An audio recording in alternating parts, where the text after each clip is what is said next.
وہ اس کی نہیں سننا چاہ رہا، وہ اس کی نہیں سننا چاہ رہا، سن تو لو بھائی. لیکن آپ یہ اصول نہیں پورا کر رہے جس کی وجہ سے آپ سننا بھی نہیں چاہتے. آپ رائے کو قدر بھی کی نگاہ سے بھی نہیں دیکھنا چاہ رہے. میرے بھائی شیخ توفیق چودھری بہت بڑے عالم ہیں، ملیشیا کے اندر اس وقت ہوتے ہیں، 25 ملکوں کے اندر ان کی آرگنائزیشن کام کر رہی ہے، 150 سٹیز کے اندر ہیں وہ دنیا کے. انہوں نے انڈیا کے اندر ایک جگہ پہ خطاب فرما رہے تھے تو ایک خاتون نے کھڑے ہو کے سوال کیا. اب یہ سوال سنیے گا. خاتون کہتی ہے استاد جی کیا لیٹرین کے اندر نماز ہو جاتی ہے؟ کیا سوال پوچھا بھائی؟ سوال بولیں ذرا ایک دفعہ، کیا سوال ہے؟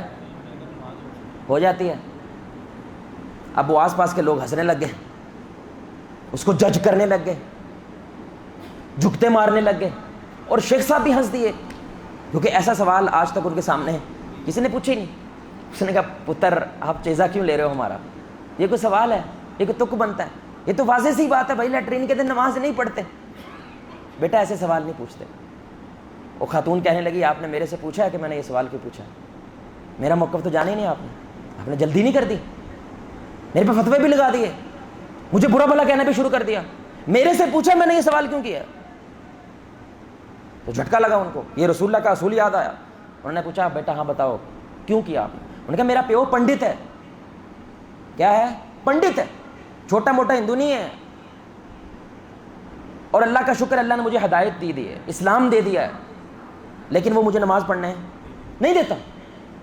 میں پڑھنا چاہتی ہوں لیکن وہ میرے سے ظلم کرتا ہے، زیادتیاں کرتا ہے، مارتا پیٹتا ہے، اور میں کہیں پہ جا بھی نہیں سکتی، کوئی مجھے قبول بھی نہیں کرتا. اس لیے میں لیٹرین میں جاتی ہوں، وہاں کی صفائی کرتی ہوں، صفائی کرنے کے بعد وہاں پہ نماز ادا کرتی ہوں. اب بتاؤ نماز ہو جاتی ہے؟ پورا مجمع رو رہا تھا، وہ شیخ صاحب بھی رونے لگے. دیکھ رہے ہیں میرے بھائی صرف دوسرے کا موقف سننے سے پوری گیم کیسے بدل جاتی ہے. اے سیوں میں نماز پڑھنے والوں کو کیا قدر ہو میرے بھائی نمازوں کی، اور اس امن کی، اس آزادیوں کی، انہوں کی قدر ہو. اس سے پوچھنا جو لیٹرینوں میں جا کے نماز پڑھنے کے مجبور ہو چکی ہے. تو انہوں نے معذرت بھی کی. آپ ایمان سے بتائیں اگر یہ لڑکی غصے سے چلی جاتی تو مرتد نہ ہوتی؟ کیا دین سے نہ پھر جاتی؟ اور یہ میرے مسلمان بہن بھائی ہیں جنہوں نے مجھے رگڑنا شروع کر دیا. حالانکہ مصیبتوں کے پہاڑ پہ تو میرے پہ ٹوٹ رہے ہیں.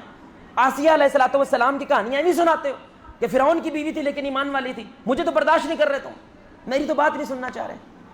تھینک گاڈ انہوں نے رسول اللہ کا یہ اصول اپنا لیا، اور انہوں نے باقاعدہ پھر ادارہ بنایا انڈیا کے اندر کہ جو نان مسلم جن کے ماں باپ اس طرح کا ظلم کر رہے ہیں ان کو ادارے میں پناہ بھی دیں گے، ان کو نوکری بھی دیں گے، جاب بھی دیں گے، سب کچھ کریں گے. صرف اس ایک لڑکی کی وجہ سے اتنا بڑا ادارہ کھڑا ہو گیا انڈیا کے اندر. بھائی سن تو لیں یار. اس لیے یہ اصول ہمیں 3 چیزیں سکھاتا ہے. پہلا، جلد بازی نہ کریں بھائی، ٹیک اٹ ایزی، مٹ رکھو.